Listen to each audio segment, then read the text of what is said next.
हरे कृष्णा। आज के इस कार्यक्रम में आप सभी का हार्दिक स्वागत है। आज के हमारे वक्ता हैं श्रीमान कृष्ण किशोर प्रभु जी। प्रभु जी ने सन 2016 में Vishwakarma institute of technology VIT से कंप्यूटर साइंस में BTech किया है, जिसके बाद सिंगापुर की कंपनी में उन्हें नौकरी मिली। सन 2007 में वे पहली बार इस्कॉन के संपर्क में आए, जिस समय उनकी उम्र सिर्फ 13 वर्ष थी। 2012 में उन्होंने बड़े बड़े इंजीनियरिंग कॉलेजेस में प्रचार करना प्रारंभ किया। उन्होंने परम पूज्य भक्ति चारू स्वामी महाराज की बहुत सेवा की है। भारत के अलावा उन्होंने America, London, south Africa, Singapore, Malaysia, UAE, Kuwait और बांग्लादेश जैसे देशों में भी भगवान नाम के प्रचार में अपना योगदान दिया है। तो आइए श्रवण करते हैं श्रीमान कृष्ण किशोर प्रभु जी के श्रीमुख से। हरे कृष्णा। आप सभी का बहुत स्वागत है हमारी इस विशेष श्रृंखला में, जहां हम चर्चा करने वाले हैं कलयुग के इष्ट देव भगवान जगन्नाथ के बारे में। भगवान जगन्नाथ जो कि पतित पावन हैं, जो सभी के ऊपर कृपा करने वाले हैं, ऐसे भगवान जगन्नाथ के विषय में हम चर्चा करेंगे। कई बार लोग प्रश्न पूछते हैं कि भगवान की कथा सुननी क्यों आवश्यक है। हम लोग तो इतनी कथाएं सुनते हैं, इतनी कहानियाँ सुनते हैं, उसका क्या लाभ है। वास्तव में भगवान की कथा सुनने से हमारा शुद्धिकरण होता है, हमारे मन को आनंद मिलता है, हमारी आत्मा प्रफुल्लित हो जाती है। और ऐसा ही नहीं केवल साधुजनों को लाभ मिलता है, ऐसे ऐसे पापी लोग जो कि धर्म से कोसों दूर हैं, उनके लिए भी भगवान की कथा सर्व लाभप्रद है। इसीलिए हमें बार बार भगवान की कथा का श्रवण करना चाहिए। रामायण में बड़ी सुंदर कथा आती है कि एक बार रावण अपने मंत्रियों के साथ चर्चा कर रहा था। रावण अपने मंत्रियों से पूछ रहा था कि ये सीता को मैं उठा तो लाया हूँ, लेकिन ये मेरी रानी बनने के लिए तैयार नहीं है, तो मुझे क्या करना चाहिए। तो किसी मंत्री ने रावण को सुझाव दिया कि आप सीता को प्रलोभन दिखाइए, आप बताइए कि हम आपको महल में ले जाएंगे, रानी बनाएंगे, स्वर्ण आभूषण देंगे इत्यादि। रावण ने बोला, जो स्त्री अपने पति के साथ वन में आने के लिए अयोध्या का वैभव छोड़ देती है, उसको मैं क्या प्रलोभन दूंगा। तो ये तो तरीका चलेगा नहीं, और कुछ सुझाव दीजिए। दूसरा मंत्री बोलता है, आप एक काम कीजिए, आप उसको बलवत ले जाइए, आप ज़बरदस्ती उसको महल में ले जाइए। तो रावण बोलता है, वो भी मैं नहीं कर सकता, क्योंकि मेरे ऊपर श्राप है कि मैं किसी भी स्त्री के साथ ज़बरदस्ती नहीं कर सकता, तो वो भी नहीं चलेगा। तो अभी क्या करना है। तो तीसरा मंत्री बोलता है, एक काम कीजिए, आपको सीता को साथ में ही रखना है, तो आप तो मायावी हैं, आप राम बन जाइए। आप जैसे ही राम का रूप धारण करेंगे, सीता आपके प्रति आकृष्ट होगी और आप उसको साथ में ले जाना। रावण सोचता है, ये तो बड़ा अच्छा है, ये बहुत ही अच्छा सुझाव है, तो हम राम बनेंगे। तो मायावादी शक्तियों का इस्तेमाल करके रावण चिंतन करने लगा, मनन करने लगा भगवान राम के ऊपर। और जब भगवान राम के ऊपर मनन करने लगा, तो रावण को क्या महसूस होता है कि धीरे धीरे उसके अंदर से काम वासनाएं, क्रोध वासनाएं सब दूर जा रही हैं, और सीता उसको पवित्र दिख रही है, और आदर भाव आ रहा है सीता के लिए। तो रावण ने तुरंत अपनी आंखें खोली, देखो ये तरीका नहीं चलेगा, इससे तो हमारी काम वासना ही खत्म हो रही है। तो भगवान राम के ऊपर चिंतन मात्र से रावण जैसे व्यक्ति शुद्ध हो रहा था। ये भगवान के चिंतन का असर है, ये लाभ है भगवान के ऊपर चिंतन करने का। इसीलिए बार बार नित्यम भागवत सेवया, बार बार भगवान की कथा का श्रवण करना है, बार बार उनके बारे में सुनना है, जिससे हमारे चिंतन में, हमारे मनन में भगवान के ही संदेश का संचार हो। तो इसीलिए हम लोग आज बहुत ही विशेष श्रृंखला में प्रवेश कर रहे हैं। कई बार लोग पूछते हैं कि भगवान कृष्ण का जो रूप है वो तो बड़ा मधुर है, उनके हर अंग मधुर हैं। अधरम मधुरम वदनम मधुरम नयनम मधुरम हसितम मधुरम हृदयम मधुरम गमनम मधुरम मधुराधिपते अखिलम मधुरम। जिनका सब कुछ मधुर हो, जिनके दर्शन मात्र से कामदेव मूर्छित हो जाए, ऐसे भगवान कृष्ण का दर्शन किसको नहीं मोहित करेगा। जो भगवान कृष्ण त्रिभंग सुंदर हैं, जो बांसुरी बजाते हैं, जिनके सिर पे मयूर पंख है, ऐसे श्री कृष्ण का दर्शन तो सबको मोहित करता है। लेकिन यही कृष्ण जगन्नाथ कैसे बन गए? ये जगन्नाथ जिनके पैर भी नहीं दिखते हैं, जिनके हाथ भी पूरे नहीं दिखते हैं, और जो भुजाएं हैं आगे की तरफ बढ़ी हुई हैं, जिनकी आंखें विशाल विशाल हैं, जो एक अधूरा सा विग्रह दिखता है, ये भगवान कृष्ण जगन्नाथ कैसे बन गए? ये प्रश्न कई लोगों के अंदर आता है। कई बार तो लोग भगवान जगन्नाथ का दर्शन उतना पसंद नहीं करते जितना वो भगवान के त्रिभंग श्याम सुंदर रूप का दर्शन पसंद करते हैं। तो ये मतलब समझना बहुत आवश्यक है कि भगवान कृष्ण जगन्नाथ बन कैसे गए। इस कहानी को जानने के लिए हम जाते हैं आज से 5000 वर्ष पूर्व। 5000 वर्ष पूर्व जब भगवान श्री कृष्ण इस धरातल पर अपनी लीलाएं कर रहे थे, और जब वृंदावन लीला पूरी करके मथुरा संवरण करके द्वारका पहुंच गए, तब की ये कथा है। नारद मुनि एक बार द्वारका में गए, बड़ी उत्सुकता से गए थे कि मैं भगवान के भक्तों से मिलूंगा, और एक एक भक्त को मिल के प्रशंसा कर रहे हैं। वो उग्रसेन के पास जाकर के बोलते हैं, उग्रसेन आप तो भगवान के बड़े महान भक्त हैं, देखो भगवान कृष्ण आपकी सभा में खड़े होकर के हे नाथ हे राजन करके आपको संबोधित करते हैं। वो अक्रूर के पास गए, अक्रूर को बोलते हैं, अक्रूर आपको भगवान कितना प्रेम करते हैं, आपके साथ वो ब्रजमंडल छोड़ के मथुरा चले गए थे। ऐसे करके नारद मुनि सब भक्तों से मिलते मिलते मिलते उद्धव के पास गए। जब उद्धव के पास गए तो उन्होंने देखा कि उद्धव बड़े दुखी हैं। साथ में बैठी हुई हैं रोहिणी माता, और पास में बैठी हैं देवकी माता, और पास में है पद्मावती जो कंस की माता थी, वो भी वहाँ थी। तो ये सब बैठ करके बड़े दुखी मन से विलाप कर रहे थे। नारद मुनि उद्धव से पूछते हैं कि उद्धव क्या बात हुई, आप इतने दुखी क्यों हो, क्या कारण है आपके दुख का? उद्धव बताते हैं कि कृष्ण द्वारका में खुश नहीं है, कृष्ण द्वारका में बड़े दुखी हैं। अच्छा, द्वारका में क्यों दुखी हैं? क्या उनको वृंदावन जाना है? जैसे ही वृंदावन का नाम लेते हैं कंस की माता पद्मावती बोल पड़ती हैं, अरे वृंदावन का नाम मत लो, ये वृंदावन अच्छी जगह नहीं है। हमारे कृष्ण को कितना दुखी रखा वृंदावन वासियों ने। बेचारे छोटे से लड़के को नंगे पैर वन में भेजते थे, और बहुत सारी गायों को चराने के लिए देते थे, और पढ़ाई लिखाई भी नहीं कराई, वो तो हमने कराई जब कृष्ण वृंदावन से मथुरा आया। इस तरह से वृंदावन वासियों के पास कृष्ण को जाना ही नहीं चाहिए। और मैं तो आज ही गर्ग मुनि से बोलूँगी कि वो वृंदावन वासियों का हिसाब कर दे कि उन्होंने कृष्ण की जो देखभाल की है, कितने पैसे बनते हैं, हम उतना धन वृंदावन भेज देंगे और उनके साथ हमेशा के लिए संबंध खत्म कर देंगे। उद्धव तो बड़े चकित हो गए ऐसा उत्तर सुन के। तब रोहिणी माता बोलती हैं, पद्मावती तुम वृंदावन को नहीं समझती हो, मैं वृंदावन में रह के आई हूँ।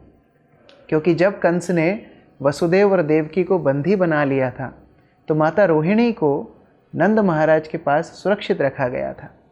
तो रोहिणी माता बोलती हैं, मैं वृंदावन में थी, मैं जानती हूँ वृंदावन वासी कृष्ण को कितना प्रेम करते थे। अपने प्राणों से ज़्यादा प्रेम कृष्ण को वृंदावन वासियों ने दिया है। जब कृष्ण अपनी गाय चराने के लिए वन में जाते, तो माता यशोदा कई बार पीछे दौड़ते दौड़ते भागती और कृष्ण के लिए बहुत सारे खाद्य पदार्थ एक पोटली में बांध करके देती। उनकी आंसुओं से पूरा का पूरा उनके वस्त्र भीग जाते। ऐसी स्थिति में कृष्ण उनको बार बार साहस देते, माता मैं तो शाम को वापस आ जाऊंगा, आप इतना क्यों रो रहे हो। फिर नंद महाराज साथ साथ में चल पड़ते। नंद महाराज वन के मार्ग पे चलते और कृष्ण उनको समझाते कि बाबा आप मेरे साथ मत आइए, नहीं तो मैं कैसे सीखूंगा, आप हमेशा मेरे साथ रहोगे तो मैं कैसे काम करूंगा, आप पीछे चले जाइए।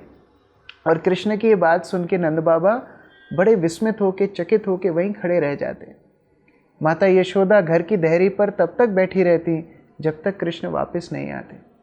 इतना प्रेम ब्रजवासी कृष्ण से करते थे। और कृष्ण जब वन से वापस आते तो सारे वन के जानवर जो कृष्ण के साथ आते थे वो गोकुल की सीमा पर खड़े हो जाते। Before a single drop, there is a heartbeat. At Haribol, that heartbeat is never traded for milk. Every cow and bull lives protected lifelong. This is ahimsa. This is kindness. This is devotion. Switch to Haribol Ahimsa A2 milk. और गोकुल की सीमा पर रात भर खड़े रहते ये प्रतीक्षा में कि सुबह पुनः कृष्ण कब बाहर आएंगे। एक एक गोप, एक एक गोपी पूरा दिन कृष्ण की प्रतीक्षा करते। ये प्रेम वृंदावनवासी कृष्ण से करते थे। उसी समय माता देवकी बोल पड़ी। माता देवकी बोलती हैं, मैं तो वृंदावन नहीं गई, लेकिन मैं समझ सकती हूँ कृष्ण वृंदावन से कितना प्रेम करते हैं। मैं तुमसे सुनी हूँ कि कृष्ण बड़े नटखट थे। बाल्यकाल में कृष्ण मटकी फोड़ते, गोपियों के साथ हास्य परिहास्य करते इत्यादि, लेकिन द्वारका में तो कृष्ण एकदम गुपचुप रहते हैं। केवल महल में जाते हैं, महल से पुनः अपने अंतःपुर में आ जाते हैं। कोई किसी से मजाक नहीं, कोई भी हंसी नहीं। इतने दुखी कृष्ण क्यों रहते हैं? और तो और एक दिन माता देवकी ये बोल रही हैं, एक दिन जब मैंने कृष्ण को कुछ दूध से बनी हुई मिठाइयाँ परोसी तो कृष्ण भोग छोड़ करके, भोजन छोड़ करके अपने कक्ष को लौट गए। मैं पीछे पीछे गई। मैंने पूछा, कृष्ण क्या हमसे कुछ गलती हुई है?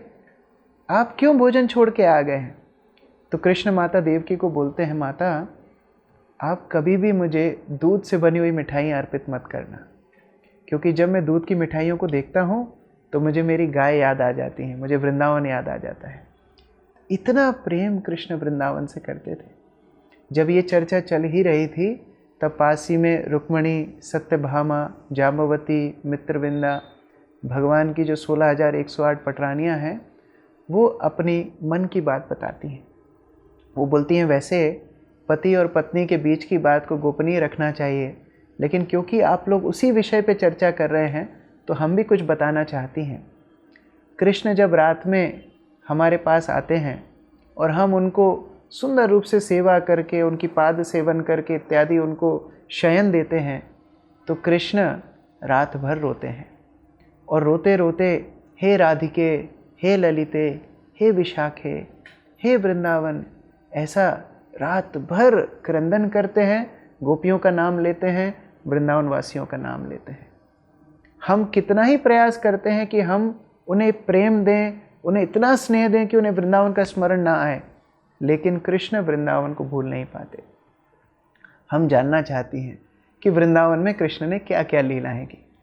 देवकी माता भी बोलती है, हाँ मुझे भी सुनना है, कृष्ण ने वृंदावन में क्या क्या लीलाएं की। कौन सुनाएगा? माता रोहिणी को वक्ता बनाया गया कि अभी आप ही सुनाइए, क्योंकि आप वृंदावन में थी, आपने प्रत्यक्ष रूप से कृष्ण की लीलाओं को देखा है। आप अब हमको सुनाइए कि कृष्ण ने क्या क्या लीलाएं की। माता रोहिणी तैयार हो जाती है, लेकिन एक समस्या है। क्या समस्या है? अगर कृष्ण और बलराम सुन लेते हैं वृंदावन की लीलाओं को तो वो इतने भावुक हो जाएंगे, इतना क्रंदन करने लगेंगे कि उनको संभालना मुश्किल हो जाएगा। तो कैसे हम इस स्थिति से बचें? कैसे हम कथा भी कर लें और कृष्ण बलराम को भी ना पता पड़े? तो उन्होंने निश्चय किया, हम लोग महल के एकदम अंतःपुर में जाएंगे, एकदम एकांत में जाएंगे और वहाँ पर कक्षा होगी और एक जन को हम पहरेदार बनाएंगे।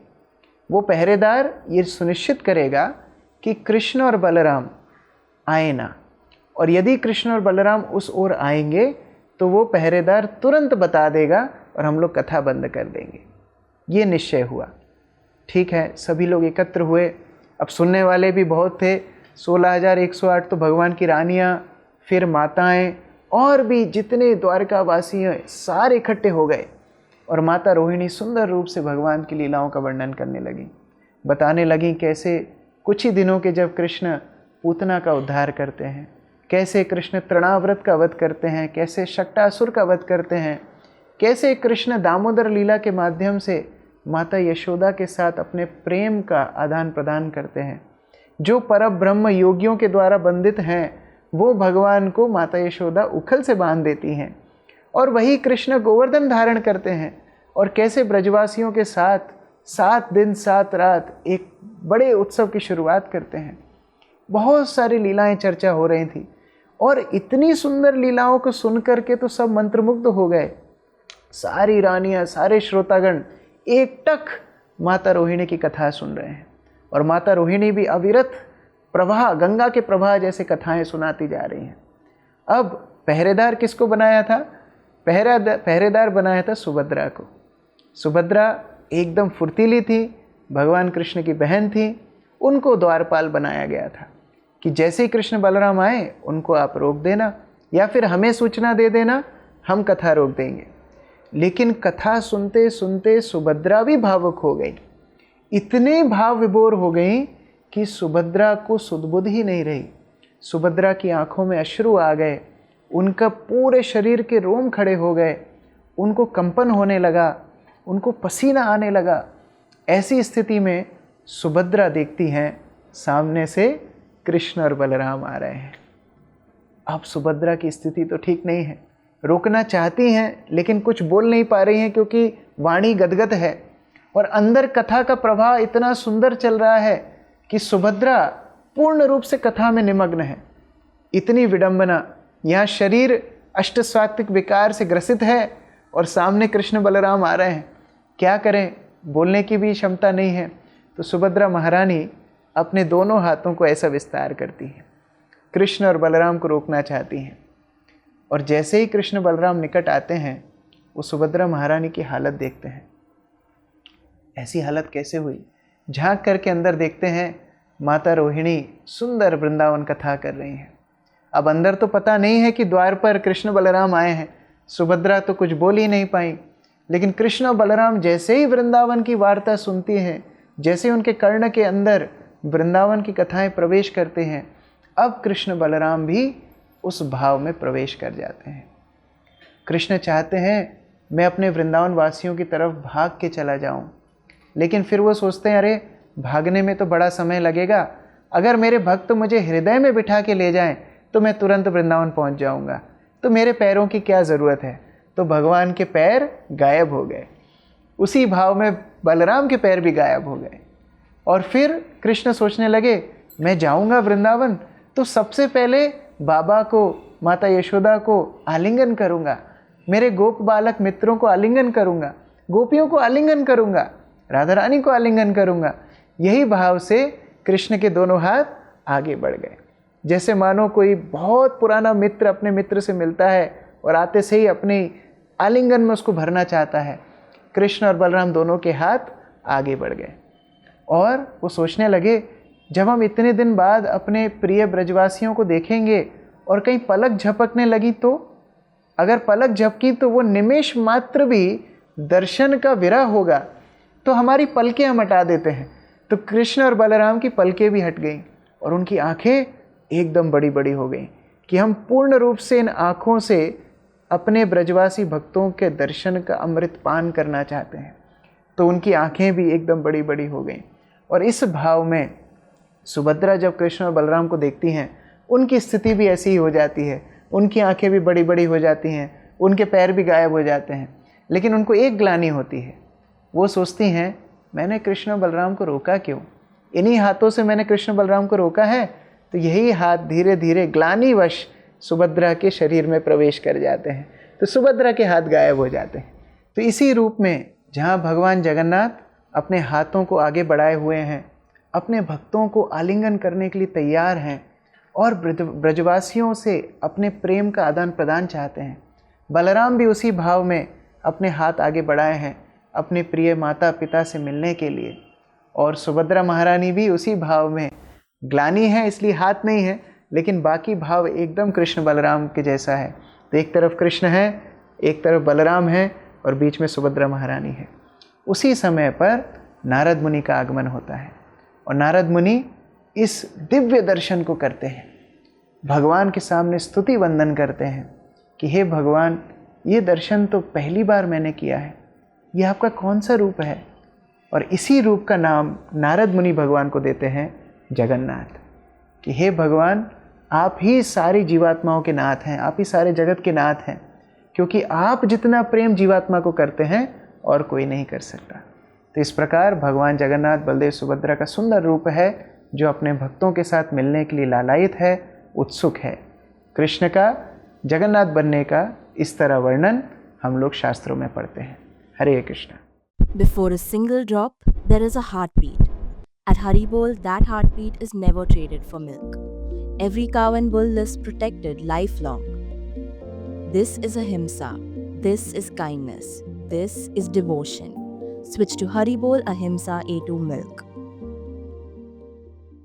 ऐसे ही और भक्तिमय कार्यक्रमों के लिए देखिए हरे कृष्णा टेलीविजन और इसे प्राप्त करने के लिए आप अपने केबल अथवा DTH ऑपरेटर से संपर्क करें तथा और अधिक जानकारी के लिए आज ही डायल करें 7666 839 839।